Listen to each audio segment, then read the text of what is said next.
Protesters took to the streets across the UK on Saturday to demonstrate against hotels housing asylum seekers.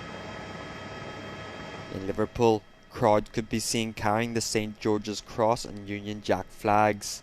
Police could be seen leading people away from the Abolish Asylum System protest, a term coined by right-wing political parties. Demonstrations were also set to take place in other cities including Bristol, Newcastle and London. This week, a temporary injunction blocked housing asylum seekers in a hotel on the outskirts of London, reigniting the debate. Counter-protests were also held.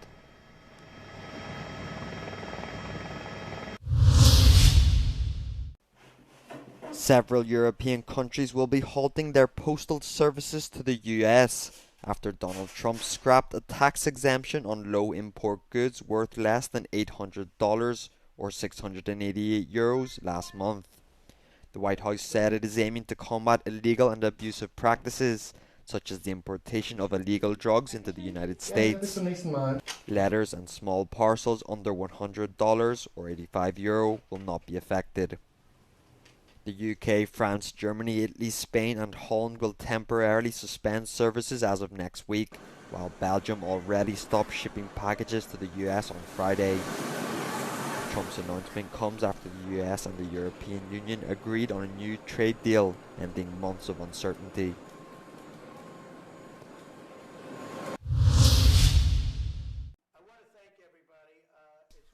Sex offender Jeffrey Epstein's ex-partner Ghislaine Maxwell says US President Donald Trump was, quote, not inappropriate with anybody after a transcribed interview with the court last month was released.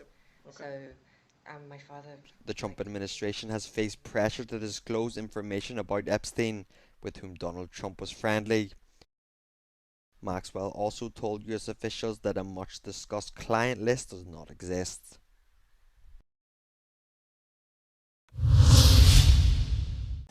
At least 30 Palestinians were killed in Israeli attacks across Gaza on Saturday. Eyewitnesses say Israeli missiles targeted a displacement camp in the southern city of Khan Yunis, killing at least 14 people. Health officials at the Nasser hospital say their bodies were admitted into the morgue on Saturday afternoon and added that more than half of them were women and children.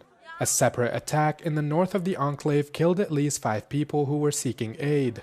The attack happened near the Zikkim crossing where Israeli troops reportedly opened fire on the approaching Palestinians. The Zikkim crossing is where hundreds of UN convoys and other agencies' trucks carrying aid are lined up waiting to enter the strip to distribute food and other basic necessities. At least 10 more Palestinians were killed in other Israeli attacks elsewhere in the enclave. The Gaza Health Ministry says the death toll has now surpassed 62,600 people since the beginning of the Israeli offensive 22 months ago. Many more are at dire risk of losing their life, as the UN warns that over 90% of Gaza's 2 million population are on the brink of starvation, as Israel continues to limit the flow of food and aid into the besieged territory. A father and his young son were crowned winners of the 2025 Tree Hugging World Championship on Saturday. Antti and his son Maddie scored 42.5 points in the grand finals to seal the victory, beating out competition from around the world, including the UK, Austria, Mexico, and the United States. A team from Austria clutched the runners-up position, while third place went to a team from Scotland. The annual event was held in the Levi-Halipu forest in the Finnish Arctic.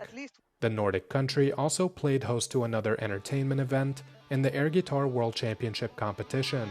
The finals of that event was held on Friday, where Finnish air guitarist Apo the Angus Rotio clinched the title in front of his home crowd in the central city of Oulu. Second place went to a Japanese contestant after a fiercely fought-out final. Rotio clinched the title by a razor-thin 0.1 margin in an extra air-off round after the top 2 competitors were tied after 2 rounds. It's the first time the title returns to Finland since the year 2000.